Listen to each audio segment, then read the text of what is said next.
It has always been a fascinating topic for me to be able to control your internal states, or at least influence them positively whenever you need it. Whenever you are into a negative state, you feel stuck, procrastinating, anxious, you can just turn that up and get into a positive state. That is something heavily discussed in NLP, and I was fascinated about that from the very first day I had my hands on an NLP book. So it is by far the topic I studied the most, and recently, and this is the reason for this video, recently I made a summary. I wanted to make a summary of all the things I have experimented with, what works the best to change your internal states, to master your emotion, to drop down your stress, to stop procrastinating, all those things. I wanted to make a big summary and bring it down to the essential things you can use right away to improve your life in some way. However, it was supposed to be like 5-6 pages as an outline, all the things I know. Turned out to be 62 pages, wrote in 10 days. Some people have the blank page syndrome. I seem to have the opposite, the 100-page syndrome. When I start to write, I just don't stop. So if you want that manual, it is in the description. I'm not going to sell it because initially it was more for myself. It is not intended for an audience, but there's a lot of clues that you can use on how can you change your emotions, how can you take back the control of your mind, of all your monkey mind, how can you drop that down and trigger in yourself the states you want to get more confident, to get more at ease with people, all of that stuff. There is also a bit of stories about how I have used all of that stuff successfully, the results I got, and also how this whole business started on YouTube and how it became successful, all these kind of things. Once again, it is not intended for an audience, it was more for myself, but if you want to read it, it is down below. In this video I wanted to give you some summary, even shorter, of how some examples of how all of that works and how can you use it for yourself if you have some negative states coming back again and again, like you're anxious in front of your clients or you want to hypnotize but you're scared that it doesn't work. All this kind of shitty thing that is always bothering people but they don't really know how to change all of that. Oh, and also on a side note, there is all the link with the law of attraction that I studied too. How can you link both of these things together, NLP, state mastery, and the law of attraction, all of that together. Enough for the explanation, and now for the topic. What can you do if you are bothered by some very negative states coming back again and again? The first thing, essentially, is to train yourself to slow down, because all this thing about, catch the images in your head and shrink them down, yeah, it works great, but for that you need to be able to be aware of all the images turning again and again, or the voices all day long, and most of them we are usually not even aware of them because they are going too fast and they are too unconscious for us to be aware of them at first. So the beginning is to slow down by some meditative practice, whatever you can find. There's tons and tons of schools of how to use meditation.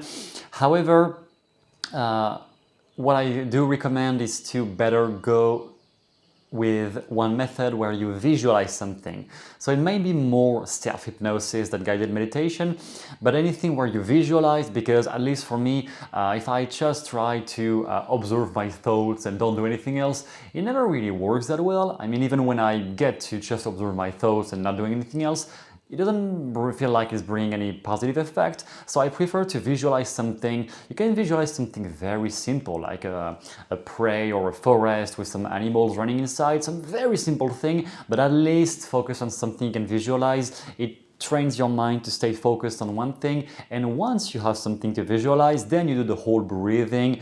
I'm not going to teach you the diaphragmatic breathing, it's everywhere on the internet. You just breathe deeply with the belly, opening the diaphragm. You can find tons of sources about that.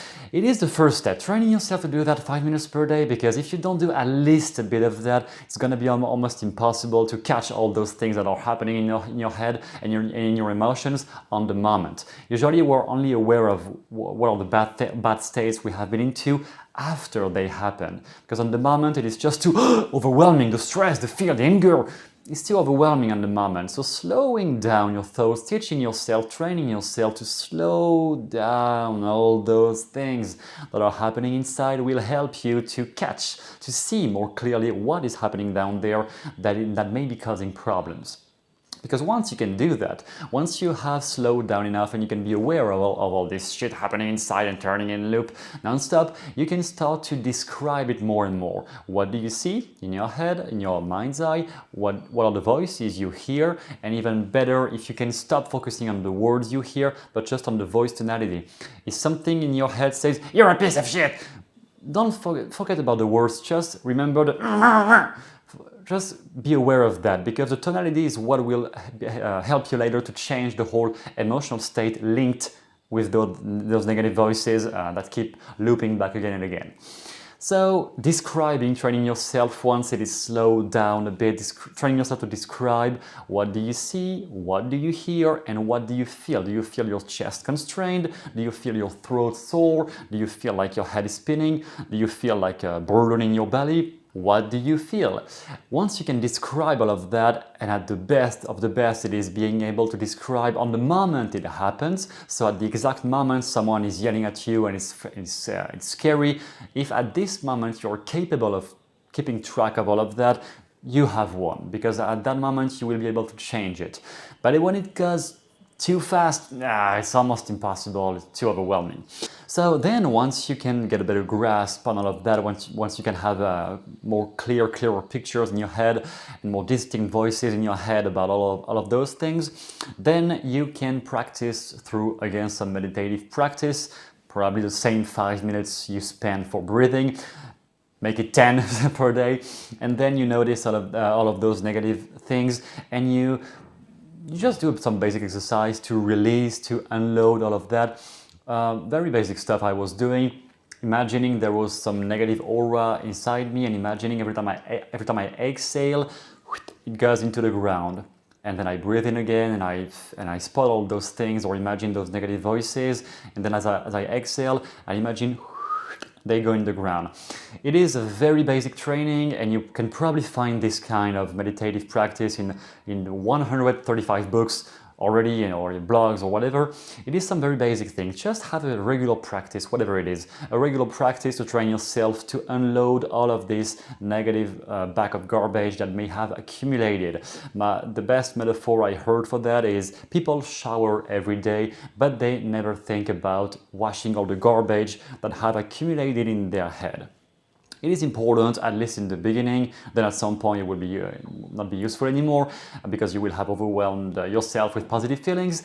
But in the beginning, if it has been 10, 15 years of accumulating stress, it might be a good idea to do some unloading, releasing all of that pressure. Once you are used that process, I would say to at least do it one or 2 weeks to start getting some effects.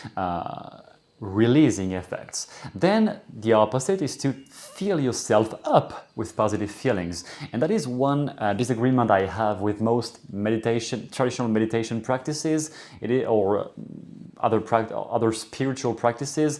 It is that they only focus on unloading what is bad, and for some people it seems to be enough. Maybe it is. At least for myself, it is not, and for most people I talk to, it is usually not enough. It may be enough to bring some release on the moment, but then to really charge people with positive feelings, those positive feelings tend to not just fill themselves up right away. Unless you are maybe a musician and you have a passion like that and you do that passion every day, in that case maybe it will be enough. But if you don't have any pleasant activity like this that put you in a positive trance every day naturally, you may need to actually create a positive trance by yourself to let it build itself up.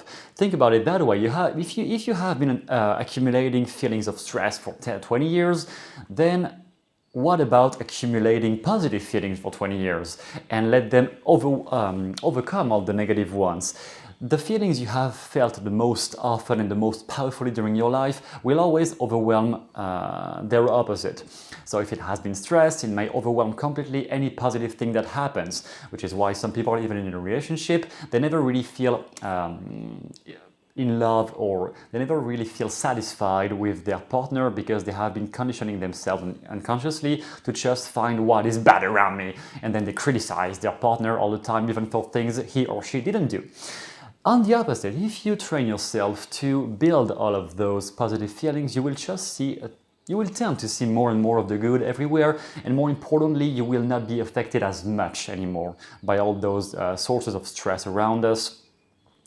I guess I don't need to explain why it is stressful right now in the world and for traveling and all that kind of stuff. You won't be as affected anymore by all of that stuff, and you will be more able to just stay in a good state. So the classic strategy for that, and you have much more than that in the manual, it's just a very brief outline. You bring back the memory of a moment where you felt something inside, or where you experienced something that would be useful right now. If right now you're in a state of indecision and you don't really know where you are in your life, then just think again about a time where everything seemed to click perfectly, when you were at the right place at the right time, with the right friends or the right people, and it seemed easy to know that the next day and the day after that you would do the right thing. Bring back a memory like that, or any positive memory, and bring back the image it has. Once again, easier to see all those images and movies if your mind is calmed down, hence the meditation practice. And you bring all of that, you see the image, you double the size of the image, you make it brighter up to the point where you start to get a feeling inside. And when it starts to be amplified by all those bright, colorful movies or images you see, and hear the voice of your friends, if there was any friends back then, and you see all of that and trigger the feeling, and you amplify, build up the feeling. There is a process for that in the manual. And when you train yourself doing that, once you really get the feeling inside yourself and really feel like it was this moment back then is happening right now, then you think about that situation that is causing you problems in the present moment, or that situation that you may have been anxious about from your future. And notice how it shifts, how it changes, because when you think about bad things, when having this positive stuff built up inside yourself, curiously your brain is having more resources and starts to spot and start to reframe all of that. That is, on a side note, the curious thing, whenever people tell me, but how do you use reframing, how do you improvise sleight of mouth or reframing statements or language patterns like that? My answer, in the end, when I think about it, is like, if you are when you are in a very massive positive state, this reframing process is automatic in your head. You automatically reframe all the things that used to be bad, and you make them something more brighter and colorful and more empowering. It's automatic. So you will start to see more and more of what's good and be less and less affected by all the things that used to be bad, or that used to stress you, or something like that. So it is a brief outline of this whole method of triggering internal states inside yourself. Again, it is in the description. So it is really just a small help for people who are interested in that stuff but haven't experienced yet completely the whole thing for themselves. It is down there if you want. It's my gift, and I hope it will help you.